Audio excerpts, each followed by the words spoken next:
Esse é um exemplo de balanço material com reação química. Dióxido de carbono pode ser produzido mediante o aquecimento de carbonato de cálcio, nesse caso uma reação de decomposição, formando também como subproduto o óxido de cálcio. A reação 85% completa é um reator contínuo. Qual a composição do resíduo de saída mistura de óxido de cálcio e carbonato de cálcio para uma entrada de 100 kg por hora de carbonato de cálcio no processo? Aqui temos novamente o problema. Vamos utilizar os 5 passos descritos em sala de aula para resolver essa questão. Primeiro passo, escreva as reações químicas e balanceie. Como é uma reação de composição, nós temos aqui o carbonato de cálcio sendo aquecido, formando óxido de cálcio e dióxido de carbono. Percebam vocês que tanto desse lado quanto desse lado da reação química nós já temos os produtos equivalentes aos reagentes. Ou seja, como as quantidades estão equivalentes, não é necessário efetuar nenhuma alteração no balanceamento. Segundo passo, faça um desenho esquemático do processo com todas as entradas e saídas. Temos aqui o processo. A primeira das entradas é o carbonato de cálcio, a uma razão de 100 kg por hora. Temos uma saída de óxido de cálcio, misturado com carbonato de cálcio não reagido. Como nós vimos no início do problema, somente 85% da reação é completa. E a outra saída, o dióxido de carbono. Queremos saber então quanto dióxido de carbono forma e qual é o percentual, as frações do óxido de cálcio e do carbonato de cálcio na saída. Vamos proceder com o terceiro passo. Não podemos esquecer que a reação é 85% completa. O terceiro passo é montar uma tabela contendo massa, peso molecular, número de moles na entrada, número de moles na saída, entre outras informações que forem consideradas necessárias. Aqui está a nossa tabela. Temos aí o componente, massa, peso molecular, número de moles na entrada e número de moles na saída. Quais são os componentes desse nosso problema? Carbonato de cálcio, dióxido de carbono e óxido de cálcio. Temos algumas informações, como por exemplo a massa de entrada do carbonato de cálcio é aqui 100 kg por hora. Não entra nesse processo dióxido de carbono e nem óxido de cálcio. Agora procedemos com o quarto passo, converter todas as unidades para uma mesma base. Para que nós possamos transformar massa em número de moles para facilitar o nosso cálculo, nós devemos adicionar os pesos moleculares à nossa tabela.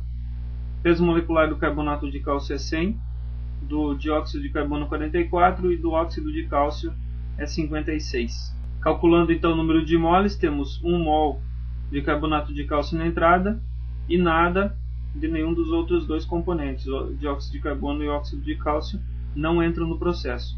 O quinto passo é calcular os dados solicitados. Nesse nosso caso, queremos saber quanto dióxido de carbono nós temos na saída e quais as frações de carbonato de cálcio e óxido de cálcio no resíduo sólido. Como é adicionado 1 mol por hora de carbonato de cálcio na entrada, 100 kg por hora, a mesma coisa que 1 mol por hora a partir do momento em que nós definimos o peso molecular e vimos que era 100. Então nós temos o seguinte: 1 mol de carbonato de cálcio forma 1 mol de CO2, conforme a estequiometria da nossa reação. Só que como a reação é só 85% completa, nós temos que multiplicar o produto por 0,85. Logo serão formados 0,85 moles de CO2 para cada 100 kg de CaCO3 adicionados. Se quisermos converter isso para massa, 0,85 moles vezes o peso molecular do dióxido de carbono, teremos 37,4 kg por hora. Vamos deixar anotado o número de moles na saída, 0,85. Continuando o quinto passo, fazendo o cálculo de outros dados solicitados, temos agora que calcular a quantidade de carbonato de cálcio na saída e dióxido de cálcio. Novamente, relembrando, como a reação é 85% completa, 15% do carbonato de cálcio não reagem. Então nós teremos 0,15 moles de CaCO3 na saída. Se 1 mol entra, 15% de 1 mol é 0,15 moles. Se quisermos converter isso para massa, temos 0,15 vezes 100, que é o peso molecular, 15 kg por hora. Então deixemos anotado ali na nossa tabela 0,15, número de moles na saída. Relembrando então que a reação é 85% completa, e que para cada mol de carbonato de cálcio é produzido 1 mol de óxido de cálcio, então nós teremos 0,85 moles de óxido de cálcio sendo produzidos, já que somente 85% dos moles que entram no carbonato de cálcio são reagidos.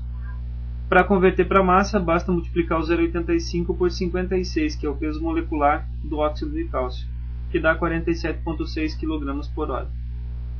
Vamos anotar na nossa tabela também 0,85 moles na saída de óxido de cálcio.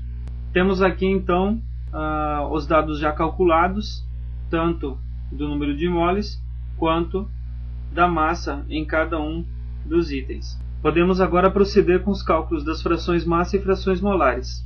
Então, total de moles na saída do resíduo sólido, aqui nos interessa apenas o carbonato de cálcio e o óxido de cálcio, 0,15 moles mais 0,85, 1 mol. E o total de massa na saída do resíduo sólido é 15 kg por hora mais 47,6, que dá 62,6 kg. Cálculo da fração massa do CaCO3, basta nós dividirmos o número de moles do CaCO3 pelo número de moles totais. Como nesse caso o número de moles totais é 1, ficou o próprio 15%. Mesma coisa para o óxido de cálcio, 0,85 dividido por 1, que é o número de moles totais, 85%. Para a fração massa, nós temos a quantidade de carbonato de cálcio, 15 kg, dividido por 62,6, que dá um resultado de 23,96%.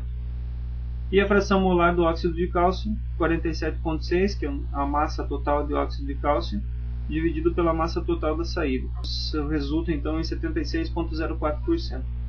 Vejam que os dois cálculos fecharam em 100%, ou seja, nosso cálculo de fração massa e fração molar está correto. Essa videoaula foi elaborada pelo professor Cleiton Vaz, da Universidade da Região de Joinville, Univille, para o curso de Engenharia Química na disciplina de Introdução à Engenharia Química.